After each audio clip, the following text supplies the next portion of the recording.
Hello, Namaskar. This is Firstpost and you're watching Vantage with me, Palki Sharma.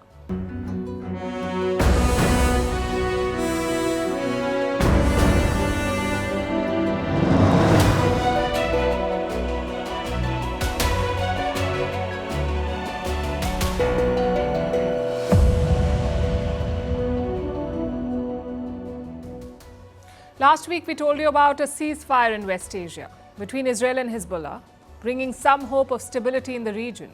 But it did not last, because another conflict has flared up, the old civil war in Syria, with major cities falling to rebels and intense fighting on.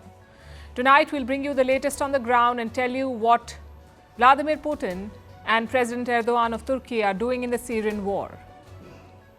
Has Zelensky agreed to a ceasefire with Russia ceding control of Ukrainian territory?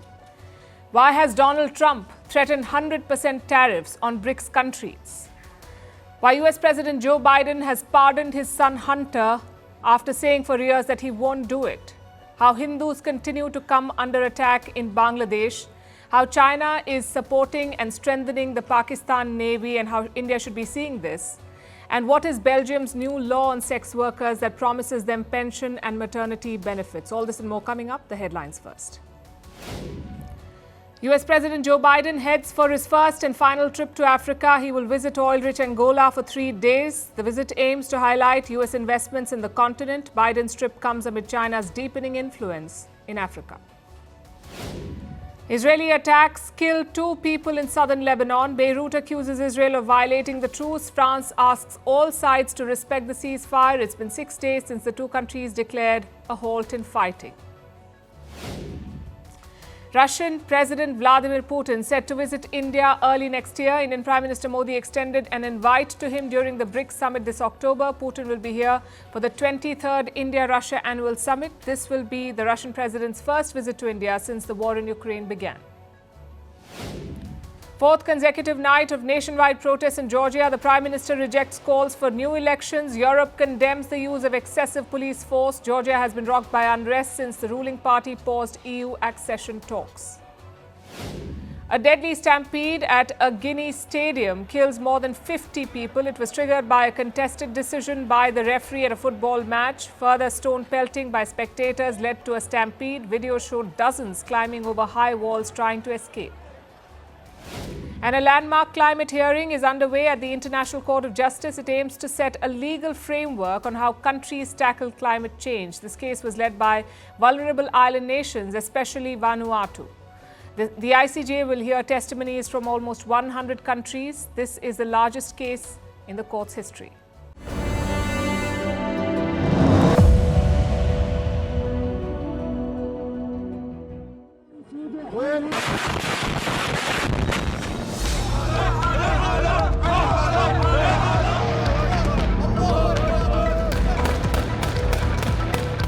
Diktatörlerin sonu budur. Diktatörlerin sonu budur. Allahu Ekber.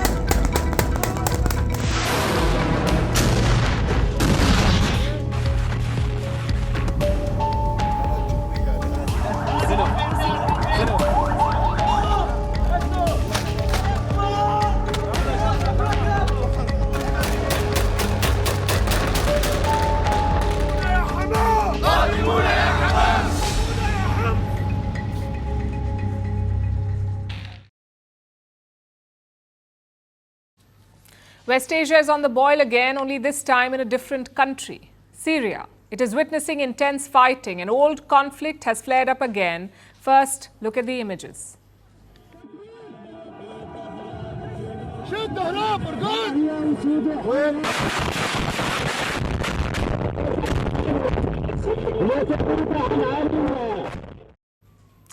This video is from Sunday. A bomb fell on a busy street in the city of Aleppo. Aleppo is one of the biggest cities of Syria. Large parts of Aleppo have now fallen to the rebels, including the heart of the city. And the Aleppo airport had to be shut. Reports say rebels have taken control of it.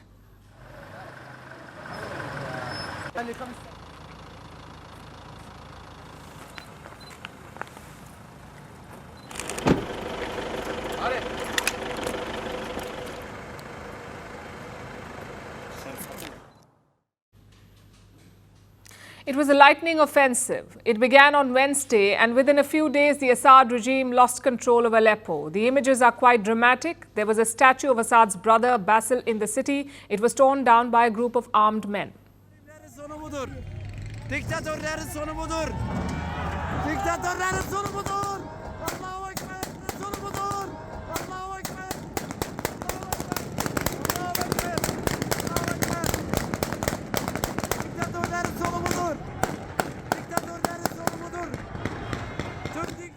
Reminds you of the fall of Saddam Hussein in Iraq.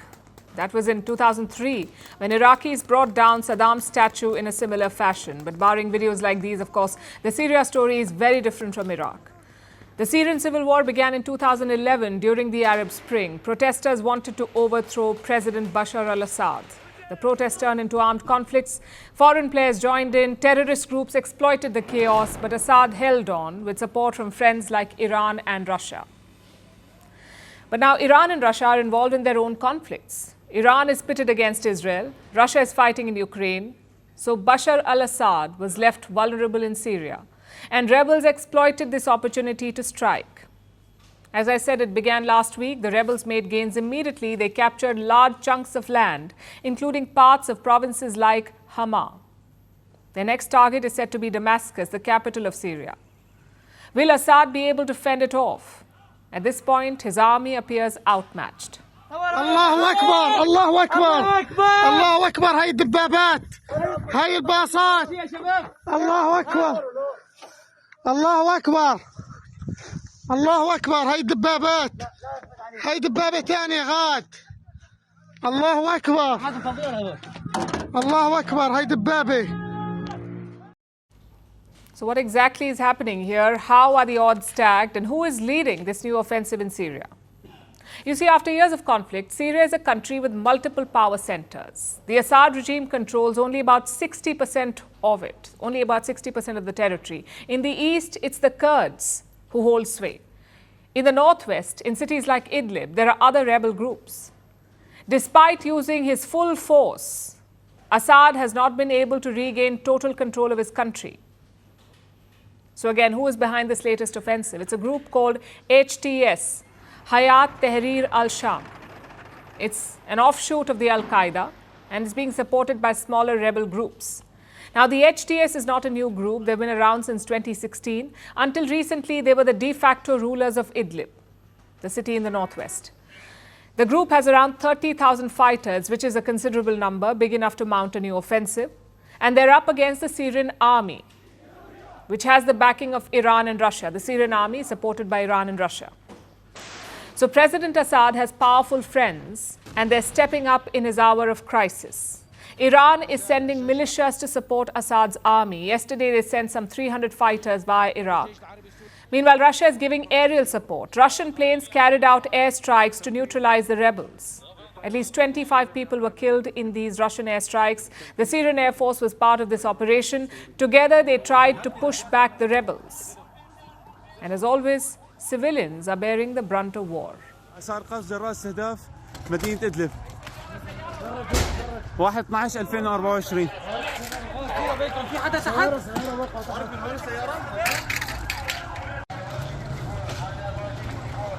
ليكا المرة ليكا وين؟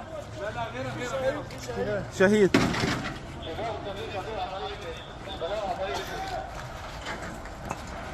واحد 12/2024 استهداف الأحياء داخل مدينة إدلب.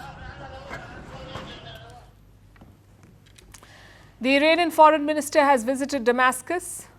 He said the trip was supposed to send a message to demonstrate Tehran's firm support to Assad. Iran says its military advisors are in Damascus. They will remain there until the threat to the Assad regime is neutralized. And this is not a new deployment. Iran has been supporting Assad since the civil war began in 2011. As part of this support, they've stationed a team of advisors in Damascus. Moscow, too, has reiterated its support to the Assad regime.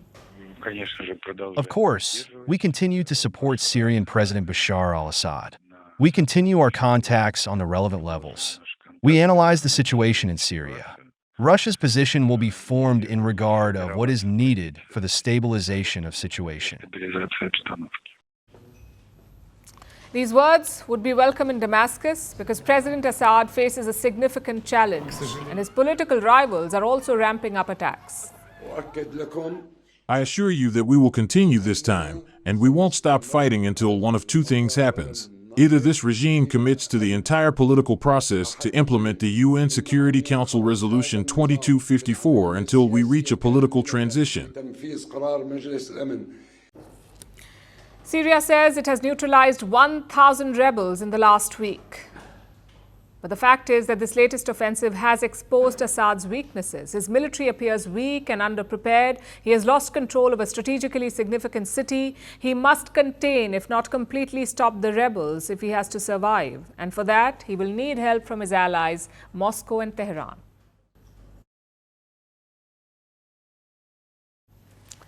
So the forgotten civil war has been reignited. What does it mean for the world? In this case, we don't have to guess. We simply have to look at the last decade because the concerns and the impacts remain the same.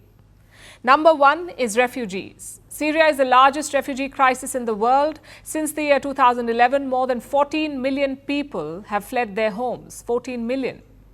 Fresh fighting means more refugees. Concern number two.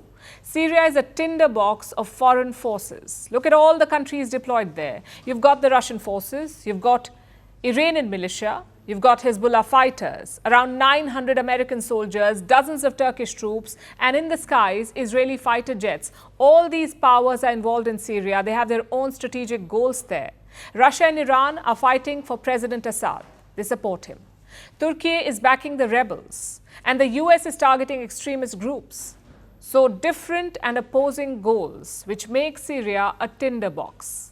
And finally, concern number three, a possible resurgence of the Islamic State or ISIS. You may remember what happened in the last decade. The Syrian civil war led to instability and chaos. ISIS used that chaos to expand its grip. They set up a caliphate across Syria and Iraq. At one point, ISIS controlled 1/3 of Syrian territory. It became their own kingdom of terror. They plotted attacks from there, radicalized people on the internet, and retreated to safety when attacked. It took a massive multi-nation coalition to defeat the ISIS. But if the fighting escalates again, who knows? ISIS may rise from the ashes. These are the three main concerns for the global community: another refugee crisis, a proxy war, and a resurgent ISIS. Now, you can add some of the usual West Asian variables to this, like rising oil prices and more military deployments. Simply put, this is a conflict you should care about. It has global financial and security implications. Now let's meet the main players. First is Turkey. When the anti-Assad protests first broke out in 2011, Ankara supported it. It supported the protesters. President Erdogan of Turkey wanted to topple Bashar al-Assad. He hosted Syrian opposition leaders. He also welcomed 3.6 million Syrian refugees. But Assad was not Erdogan's only enemy in Syria. The country is also home to Kurdish political and military groups. Erdogan considers them to be terrorists. He has launched cross-border attacks on these Kurdish groups. So Turkey's position is quite clear. They don't like Assad and they don't like the Kurds. So they're backing the rebels. The same rebels who just took control of Aleppo. Erdogan has not said anything about this operation, but chances are he knew about it. The rebels would not take such a big step without his approval. Which brings us to the second player, Russia. Moscow is an ally of the Assad regime.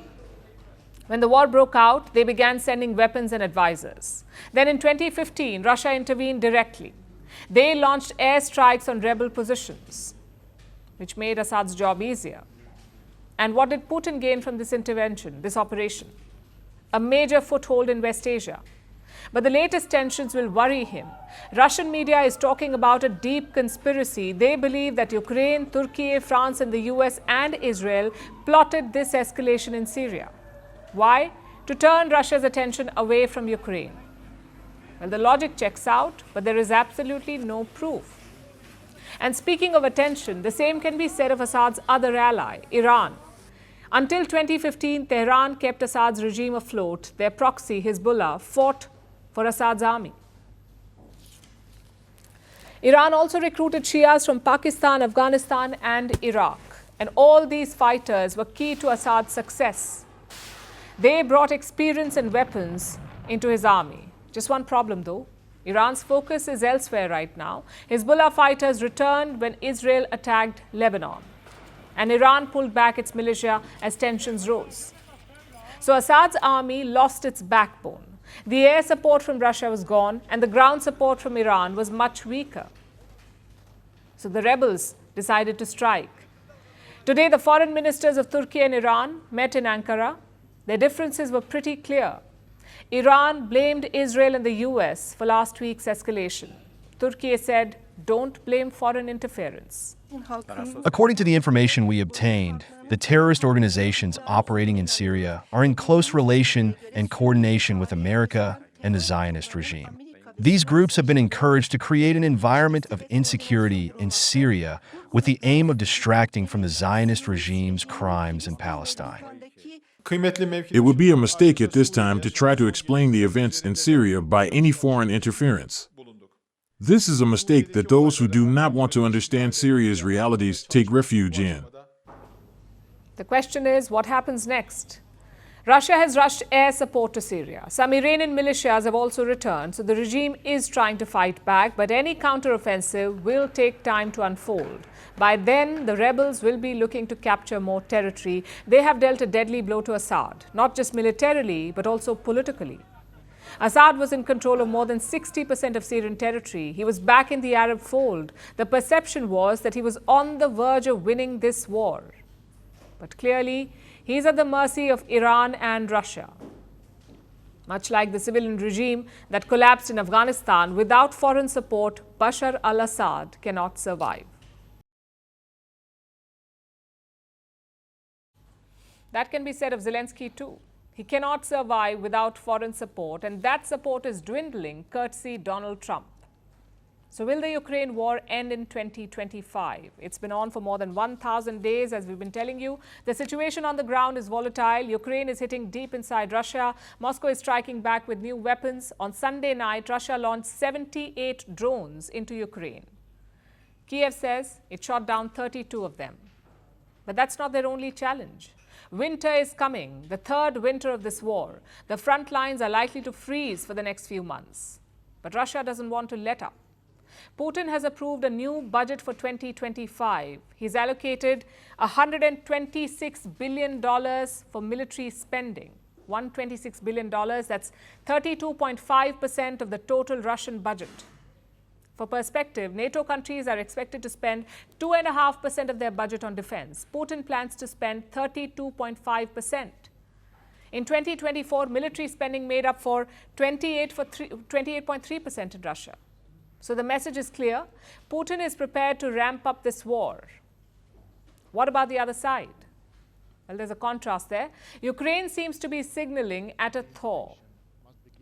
On Friday, the Ukrainian president gave an interview to a British media outlet. Zelensky was asked a simple question there. Would he accept NATO membership, but based on the current territory that Kiev holds? Listen to what he had to say. The fact is that it is a solution to stop the hot stage of the war, because we can just give the NATO membership to the part of Ukraine that is under our control.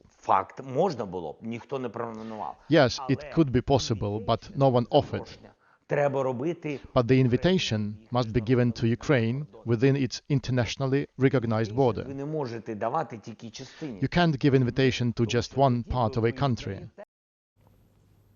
Now, since the war began, Russia has occupied nearly 20% of Ukrainian territory. So right now, Kiev controls only 80% of Ukraine. Is Zelensky willing to let go of that for NATO membership? Well, that's what he's saying. But of course, there's a caveat. He says he will accept on the condition that NATO membership is offered to the whole of Ukraine. Confusing, right? Zelensky will accept membership for 80% of the territory, but he wants it to be offered to all of Ukraine. Does that mean that Ukraine is waving the white flag? In as many words as he can, Zelensky has said it. He said this could help end, and I'm quoting him, the hot phase of the war. But there are many ifs here. First of all, NATO has not offered any membership to him. Not for 80%, not for 100%. So this is a hypothetical question. Nonetheless, this response signals intent. Our agenda also includes work on NATO.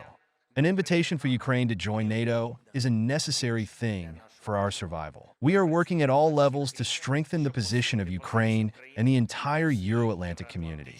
I am grateful to each and everyone who helps us. So what happens to the lost territory, the 20% that Russia has? Zelensky says he will renegotiate its return with Russia, but in a diplomatic way. Well, good luck to him. This is making headlines because this is the furthest that Ukraine has gone to suggest that it would cede territory. And it's a very long shot for three reasons. One, Zelensky's plan does not have many takers in Ukraine. 20% is a big chunk after all. Top army commanders say the soldiers will be enraged, as will the citizens of Ukraine. So Zelensky may not survive this politically. Reason number two, NATO has not offered them membership. They did not want Kiev for the last 3 years. They do not want them now. And reason number three, Russia won't agree. Ukraine wanting to join NATO was the trigger for this war. It's unlikely that Moscow will agree to it now. If anything, this will escalate the conflict, with NATO pitted directly against Russia. Having said all of this, Zelensky's statement shows that he's trying to pick the best of the bad options that he has. Donald Trump will take office in 6 weeks from now. He wants to end the war on day one. That would mean concessions, especially for Ukraine. It could lose its territory anyway. So Zelensky is just making a virtue of it and signaling at peace. And while the US support for Ukraine remains dicey, Europe is trying to step up. This morning, German Chancellor Olaf Scholz arrived in Kiev, his second visit in 3 years. It's a surprise trip with two objectives. One, more aid for Ukraine. Scholz has pledged $680 million in military aid. And reason number two, pushing for NATO membership. Olaf Scholz will discuss it with Zelensky, and then he will raise it at a meeting in Brussels later this week. My very clear message from Kiev to Putin: we're in this for the long haul, and we will stand by Ukraine for as long as it takes. We have talked not only to the current American administration, with which we had a very good cooperation in this regard, but we've already talked to the Donald Trump too.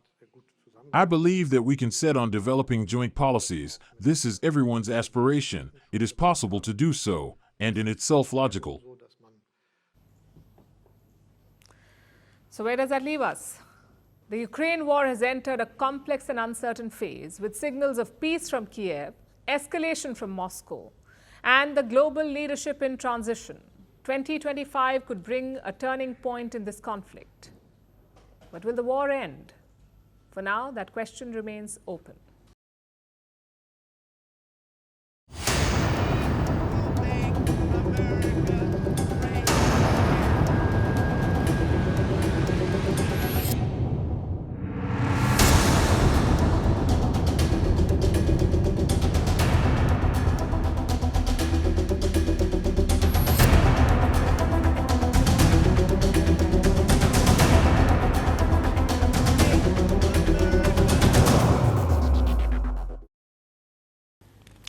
Donald Trump has a new target, the BRICS group of nations. It started off as a club of 4 developing nations: Brazil, Russia, India, and China.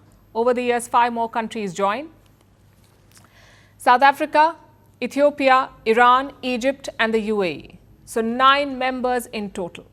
The BRICS is often seen as an alternative to the G7, a sort of rival to the Western order, and Donald Trump doesn't like that. He's targeting a cornerstone of the BRICS agenda: de-dollarisation. The idea is to reduce trade in US dollars and instead use local currencies. That is de-dollarisation. Local currencies like the Indian rupee or the Russian ruble or the Chinese yuan. Donald Trump doesn't like that one bit.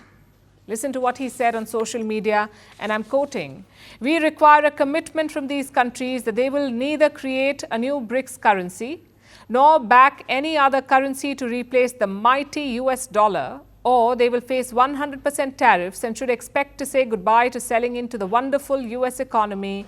They can find another sucker." A typical Trump threat. Adjectives plus high stakes plus Twitter post. But what's his plan here? Well, tariffs seem to be Trump's new favorite weapon, whether it's against Canada or against Mexico or against China, or now against the BRICS nations. Donald Trump says, promise to not abandon the US dollar. If not, he will impose a 100% tariff on BRICS goods. Suppose an Indian car is being imported into the US. The price of the car is $12,000. American importers will have to pay 100% of that as import duty. That means another $12,000. So the cost of that vehicle in America just doubled. That's how tariffs work. Now, how realistic is this threat by Donald Trump? Most of the BRICS nations have not reacted yet, but Russia has. They say such threats will accelerate the dollar's decline. If the United States use force, as they say, economic influence of some kind, to make other countries use the dollar, it will probably further strengthen the tendencies to use national currencies. Dollar is beginning to lose its attractiveness as a reserve currency for a number of countries. Trump's allies say it's all about leverage. He's not serious about the tariffs. He's using it to gain an upper hand in negotiations. They also point to the example of Canada. Last month, Trump threatened Canada with 25% tariffs. And what did Prime Minister Justin Trudeau do? He flew down to Florida and dined with Donald Trump. So his supporters say it's a winning strategy. Just two problems though. One, BRICS is not Canada.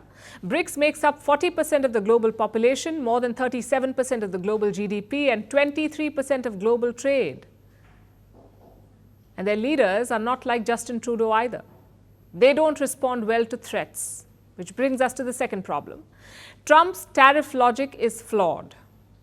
He seems to think that tariffs will not hurt American consumers. They will only hurt the exporting nations. Listen to his remarks on the campaign trail. Tariff nation, it's not going to be a cost to you, it's going to be a cost to another country. I'm not raising your taxes, I'm raising China and all of these countries in Asia and all over the world, including the European Union, by the way, which is one of the most egregious. Yes, tariffs will hurt exporting nations, but they will also hurt American consumers, because they will have to pay more for the same goods, which is why this 100% threat is all bluster. It's a very unlikely approach. Having said that, expect roadblocks to de-dollarization. Donald Trump will make it a lot harder than Joe Biden. So how can BRICS nations respond? For starters, there is no unity on this issue. Russia and China are aggressively pushing for de-dollarization. The other members are not. Like India.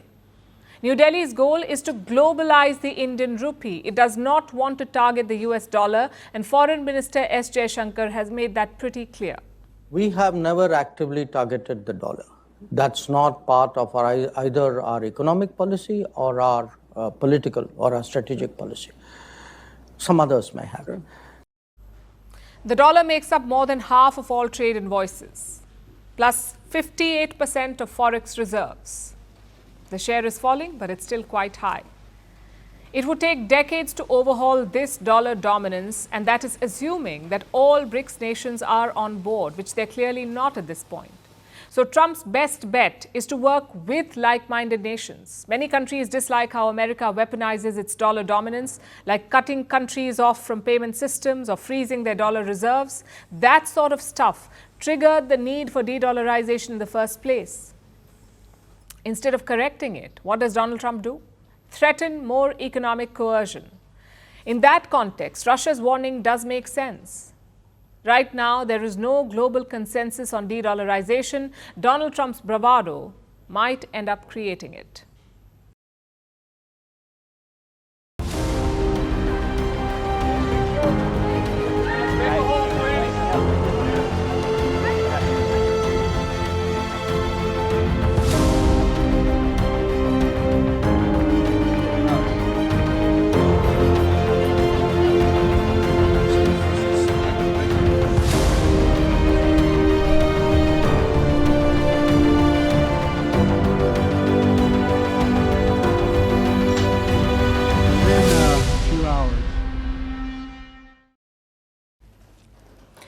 Now let's look at what the outgoing US president is up to. Joe Biden just threw a spanner in the works of justice. He issued a presidential pardon yesterday for his son, Hunter Biden. Hunter was charged with 2 crimes. He lied to buy a gun and he evaded taxes. He was found guilty of both these crimes by the American judiciary after due legal process. And all of this happened during Biden's presidency. And later this month, Hunter was about to be sentenced in both these crimes. But now US President Joe Biden has pardoned his son. He had promised not to do this on multiple occasions. He said the law was the same for all, so he would not pardon his son Hunter. He said this when he became president, when he was running for re-election, after he dropped out in favor of Kamala Harris, and again after she lost to Donald Trump. Joe Biden kept saying the same thing for years, that he believed in the US justice system and that he would accept the outcome in Hunter's cases. But as D-Day was approaching, Biden got cold feet and he decided to save his son. Joe Biden put out a statement yesterday. He tried to explain his decision to the American people. It's a long statement. I won't read it out to you, not the entire thing. But I do want to highlight some parts, starting with this one. From the day I took office, I said I would not interfere with the Justice Department's decision-making, and I kept my word even as I have watched my son being selectively and unfairly prosecuted. It's a bit rich to say you kept your word while breaking it. Then he says, and I'm quoting again, "It is clear that Hunter was treated differently. I also believe raw politics has infected this process." Now, Biden may have a point here. His political opponents have been after Hunter Biden for years. Since 2018, they finally got Hunter on 2 cases. He was convicted for lying on a gun purchase form. The form asked if he was a drug user. Hunter lied and said that he was not a drug user. This happened in 2018, and he was found guilty, pronounced guilty earlier this year, in 2024. Now, Hunter is not the first American drug user to lie while buying a gun. Usually, these cases do not end in prison terms, not unless the drug user attacks someone. But Hunter Biden was likely to face jail time. While that's perfectly legal, Joe Biden says this was selective prosecution. Hunter Biden was also convicted of another crime for not paying about $1.4 million in taxes. He pleaded guilty to that in September. He agreed that he had evaded taxes. But then he paid off his dues, interest on them, and a fine for the tax evasion. He paid all of that. So Joe Biden argues that when people do this, they're usually given non-criminal resolutions. But Hunter Biden was most likely going to jail. So President Biden said this was selective prosecution. Both cases are being handled by a prosecutor who was appointed by former President Donald Trump. So yes, there may be some political bias. That's what Biden has used to justify the pardon. But here's the problem with all these excuses. It is legal for a president to appoint a prosecutor in the US. Every president does it. Biden has done it too. That's the system there. And while Hunter's punishment may seem harsh, it is also perfectly legal. Hunter wasn't getting some unheard of punishment. He was just not getting lenient punishment. And that happens all the time. Not all judgments are the same, even for the same crime. The punishment is up to the judges. That is how the US legal system works. So why should President Joe Biden complain? Especially if he believes that the system is fair. The truth is, Biden did not want his son to suffer, so he gave him an out. And not just for the 2 crimes I mentioned. This pardon is for, and I'm quoting, offenses against the United States which he has committed or may have committed or taken part in during the period from January 1st, 2014 through December 1st, 2024. Well, this is a sweeping pardon. It includes other crimes Hunter may have committed but hasn't been charged with yet. It basically gives Hunter Biden immunity from any and all wrongdoing over a period of 10 years. It doesn't matter what he did, he cannot be prosecuted. And this is final. A president's pardon cannot be undone, not by a different president or anyone else, not by a court. This is a step too far. How can you grant blanket immunity like that? It is frankly ridiculous. But sadly, it is possible in the US. The US president does hold sweeping powers like this. And multiple American presidents have exercised such powers in the past. Former President Bill Clinton pardoned his half-brother Roger for drug-related offenses. Donald Trump pardoned a host of people during his last term, including Charles Kushner, Jared Kushner's father, Ivanka Trump's father-in-law. Trump also pardoned Charles Kushner for tax evasion. And now Trump has tapped the same man, Charles Kushner, to become the next US ambassador to France. It seems anything goes in the US. American presidents are happy to abuse the justice system to keep their relatives and friends out of jail. Trump reacted to the news of Hunter's pardon with this post. He called it a miscarriage of justice. But he also hinted that he would pardon his supporters, the people who were part of the January 6th Capitol riots. Trump called them hostages. So don't be surprised if he pardons them as soon as he can. And after Biden's latest move, why wouldn't he? What is stopping Donald Trump? Biden and the Democrats always claimed that they held the moral high ground, that they were better than Trump and his Republicans. But by pardoning Hunter, President Joe Biden has shattered that holier-than-thou image and exposed the deep rot within the American justice system. Speaking of rot, let's turn to Bangladesh. Hindus in the country are facing rising attacks. Last week, 3 temples were vandalized. An angry mob targeted and damaged their premises. Meanwhile, 2 priests were arrested by the police. The situation worsened further. More than 60 ISKCON monks were stopped from leaving Bangladesh. They reportedly felt unsafe and wanted to come home to India. The monks had valid Indian visas for entry, but the Bangladeshi border force denied them passage. These monks are affiliated to ISKCON, the same temple trust that is at the center of a growing controversy. Last week, the arrest of a former ISKCON priest heightened tensions. And now, with Hindus being targeted again, India-Bangladesh ties are being tested. Here's a report. It's a difficult time to be a Hindu in Bangladesh. The community has faced repeated attacks. Just last week, 3 temples were vandalized by an angry mob. Bricks were hurled and the premises were damaged. What sparked this violence? The arrest of Chinmoy Krishnadas, a former ISKCON priest. He was arrested on sedition charges and denied bail. This case is now testing Bangladesh's relationship with India. India has expressed concern over the arrest and demanded the safety of Hindus from Bangladesh. So far, the interim government of Mohammad Yunus has been dismissive. This reaction has made the community more nervous. ISKCON says over 60 of their monks were stopped from leaving Bangladesh. Apparently, they were scared by recent events and wanted to come to India. The monks had valid visas, but Bangladeshi border police stopped them. They claim India is not safe for these monks to enter. According to an ISKCON official, at least 4 monks have been arrested. Their fears are not misplaced. Chinmoy Krishnadas's arrest set off a chain reaction of events, and all of them have sparked concerns over the safety of Hindus.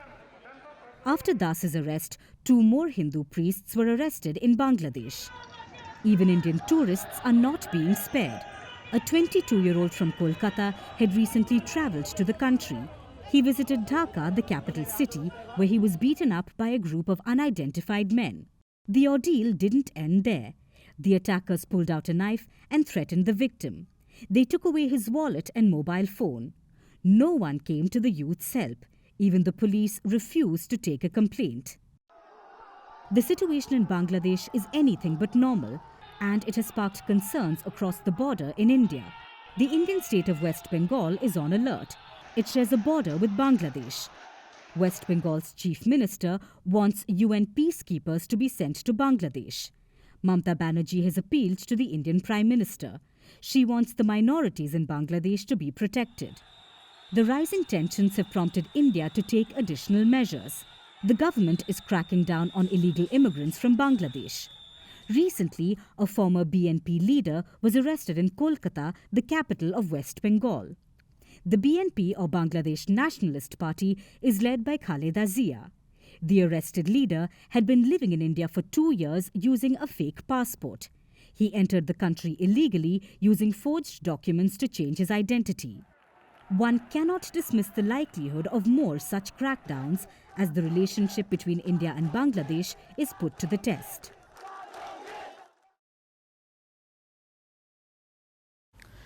Let's turn to Pakistan now. They're hosting next year's ICC Champions Trophy. But one team will not be travelling there, arguably the most important one, Team India. It's been a raging controversy for months now. India wanted to play its matches outside Pakistan, but Pakistan said no exceptions. Everyone must travel. Last week, the ICC met to resolve the deadlock. That's the International Cricket Council, ICC, the global governing body of cricket. They haven't publicly announced a decision yet, but reports say the tournament will be hybrid, meaning India will play its matches outside Pakistan. Other teams will play inside Pakistan. We don't know which country will host India's matches, but the UAE's name is doing the rounds. The Pakistan Cricket Board's chairman was in Dubai over the weekend. He met the Emirates Cricket Board chief.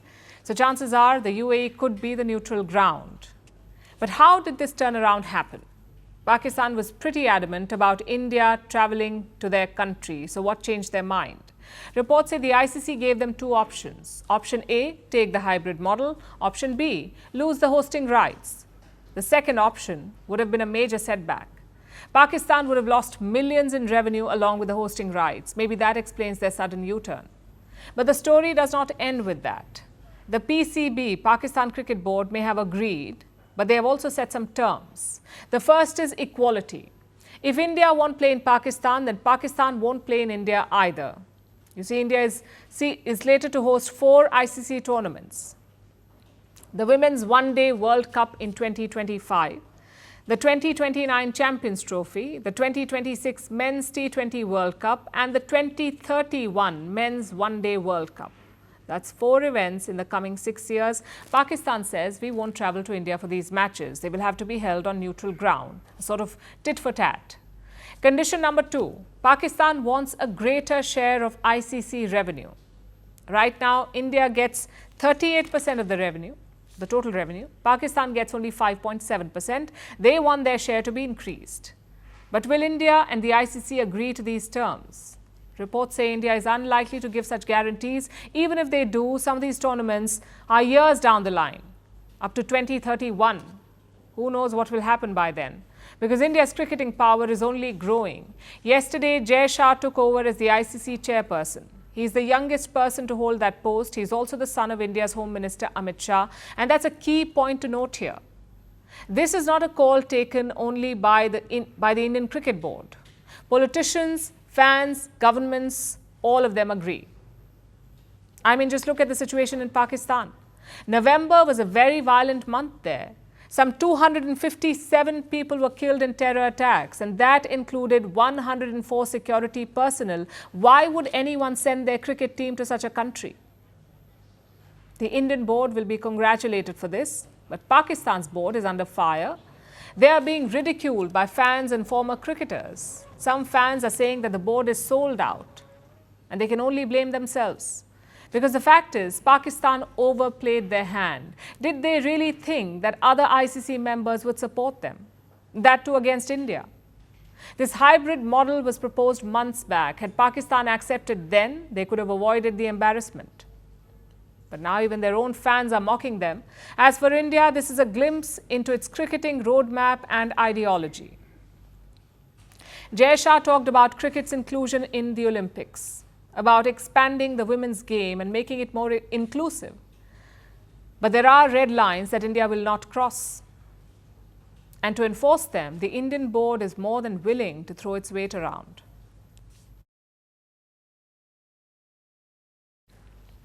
We're not done with Pakistan yet. India is facing a new challenge from Pakistan's military. This one is coming on the high seas. Pakistan's navy is rapidly expanding its fleet and deploying more ships in India's backyard.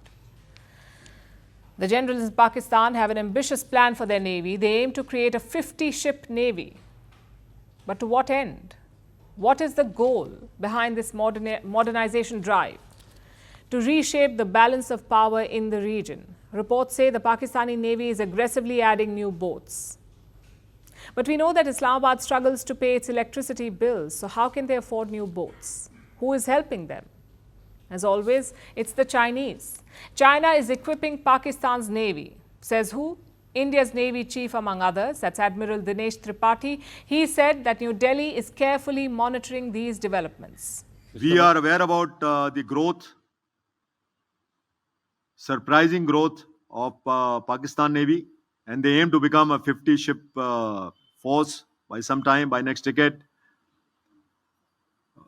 Seeing the economy of Pakistan, it is very surprising that how they are building or getting so many ships and submarines.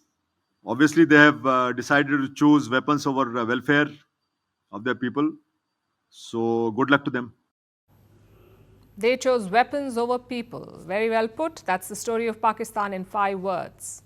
But coming back to the naval expansion, let's look at how it began. The foundations were laid in 2015 when Pakistan and China signed a contract. It was for 8 submarines. 4 were supposed to be built in China. The other 4 were to be assembled in Karachi. This contract was worth $5 billion. Now, the deliveries of these subs has begun. The first submarine arrived in Pakistan in the month of April. Another 3 are expected by 2028. Reports say China could be delivering or could be looking at delivering 1 submarine to Pakistan every year. Plus, there are upgrades in the pipeline. Pakistan plans to add a total of 50 new ships by the next decade. Out of these, 20 will be major warships. Now, most of these will be supplied by China, but there are 2 other suppliers in the mix, Turkey and Romania.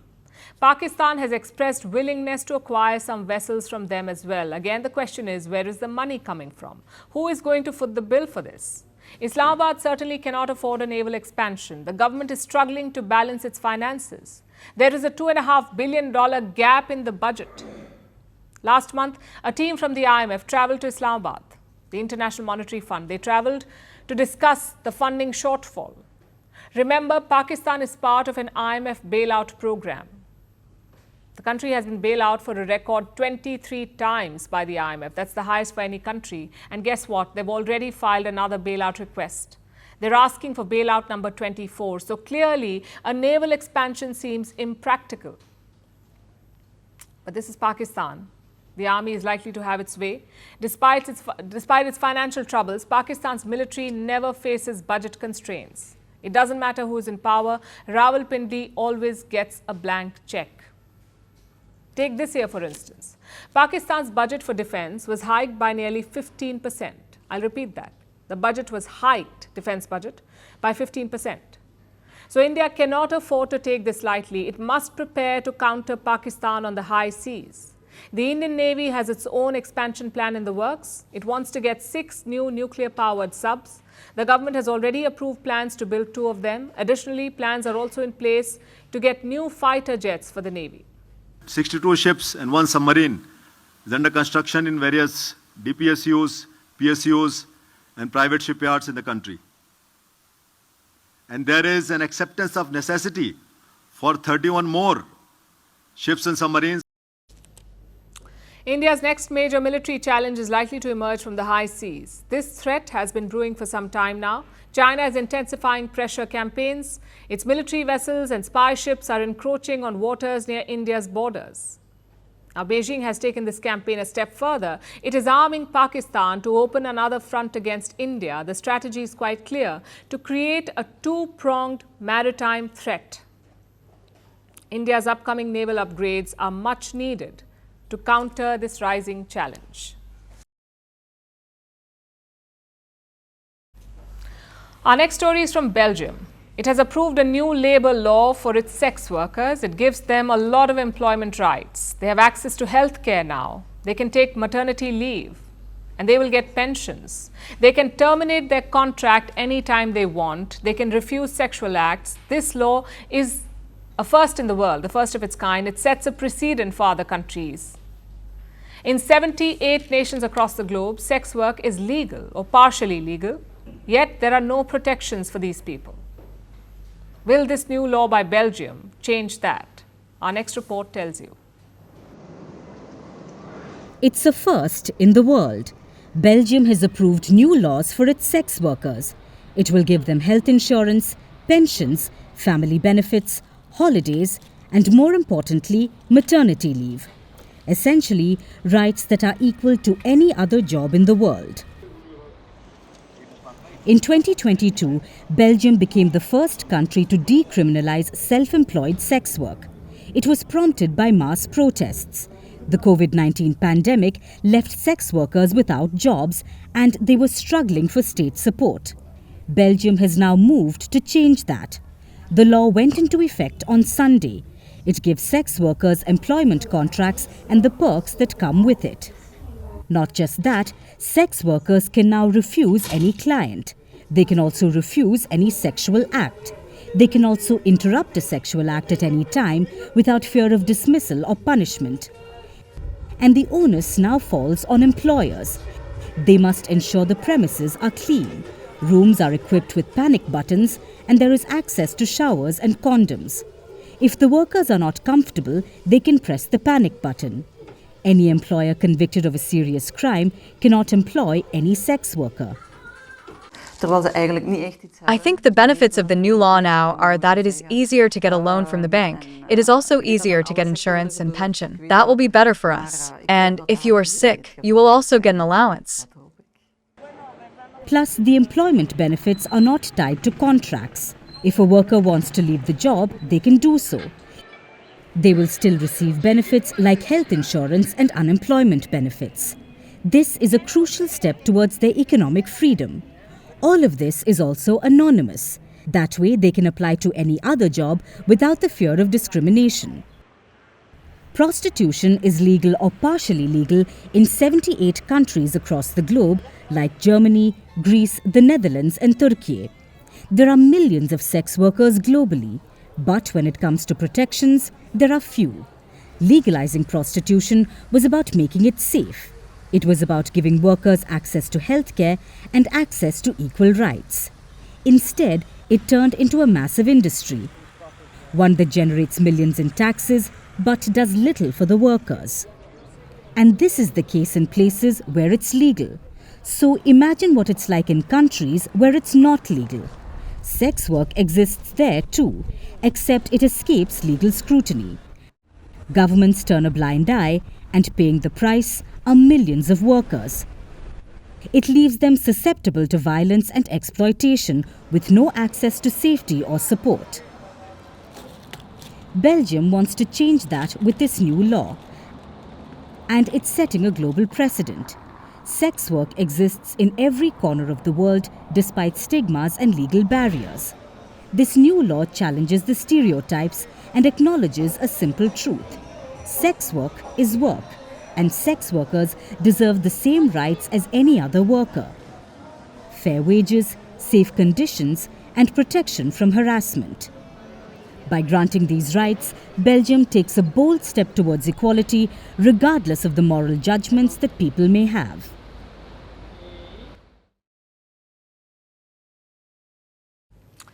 Many of you will be familiar with parental pressure. When you're young, you're at the receiving end. In school, it's about getting good grades. In your early 20s, it's about your career, getting a good job and career growth. And then when you're in your late 20s, a switch flips. Suddenly, parents are nagging you about marriage, settling down, starting a family. This experience is near universal. People around the world experience this pressure. But the people of Vietnam have come up with a solution, a way to placate their parents. They've started renting partners. There's a trend called rent a boyfriend. It's surging in Vietnam as women look to focus on their career and keep the parents at bay. Here's a report. Are you seeing anyone? When will you get married? I want grandchildren. A lot of you may have heard these words from your parents, especially if you're in your late 20s or, God forbid, on the wrong side of 30. Suddenly, it seems marriage is all your parents can talk about. If you're experiencing this, you aren't alone. This is a global phenomenon. It affects people in every part of the world, but everyone deals with it differently. The people of Vietnam have adopted a novel solution. They are renting partners to hoodwink their parents. There's been a surge in social media groups offering boyfriends or girlfriends on rent. Vietnamese women in particular are fueling this trend. They put out their requirements for a boyfriend, like fitness levels, cooking ability, even talent with photography. They select a partner that fits the criteria and then head off to meet the parents. This way, the parents get to see the fake boyfriend, their fears are put to rest, and then the renter can go back to their normal lives. Now, all of this might sound a bit absurd. Why go through all this trouble to deceive parents? Why not just date someone for real? Well, these days, a lot of people would rather focus on their careers. The 20s and 30s are for becoming financially stable, so many just don't have the time to date. This means average marriage ages have gone up. In major Vietnamese urban centers like Ho Chi Minh City, it reached close to 30. This was in 2022. So, career focus is one reason people opt to rent partners. Sometimes the renters are people from the LGBTQ+ community. They aren't ready to come out of the closet, so they choose to rent a partner their parents would approve of, until they're ready to tell their parents the truth. Of course, deception like this has major downsides. If the parents find out, it could break their hearts. They might stop trusting their children completely. Then there are risks with the rented partners themselves.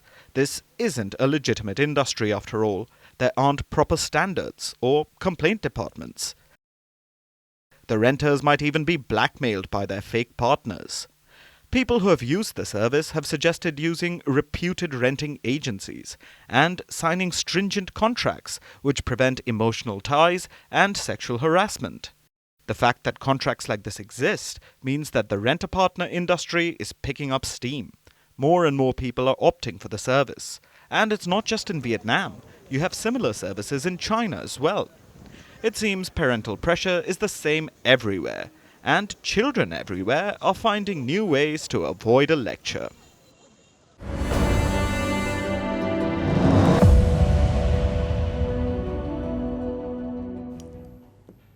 Humans once built pyramids, invented flights, and went to the moon. Now we spend hours watching people peel an egg. Welcome to the age of brain rot. It is the Oxford Dictionary Word of the Year. If you have spent this year mindlessly scrolling on the internet, you already know what it is. Brain rot is spending hours on your phone consuming mind-numbing, low-quality content. This term saw a 230% increase in usage from 2023 to 2024. After all, it perfectly captures the disease of our times.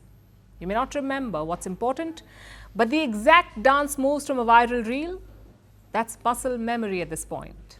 Of course, the internet had a lot to say about this word of the year. Take a look.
Now it's time for Vantage Shots, images that tell the story. 96 people joined hands mid-air to set a new world skydiving record. Thousands of Volkswagen workers protest in Germany over wage cuts, and 2,500 giant panda sculptures arrive in Hong Kong for exhibitions around the city. Finally, we are taking you back in history. On this day in 1971, the United Arab Emirates was established. It became a federation of 7 emirates that gained independence from Britain. More than 5 decades later, the tiny desert communities have turned into global trade and innovation hubs. We're leaving you on that note. Thank you for watching. We'll see you tomorrow.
On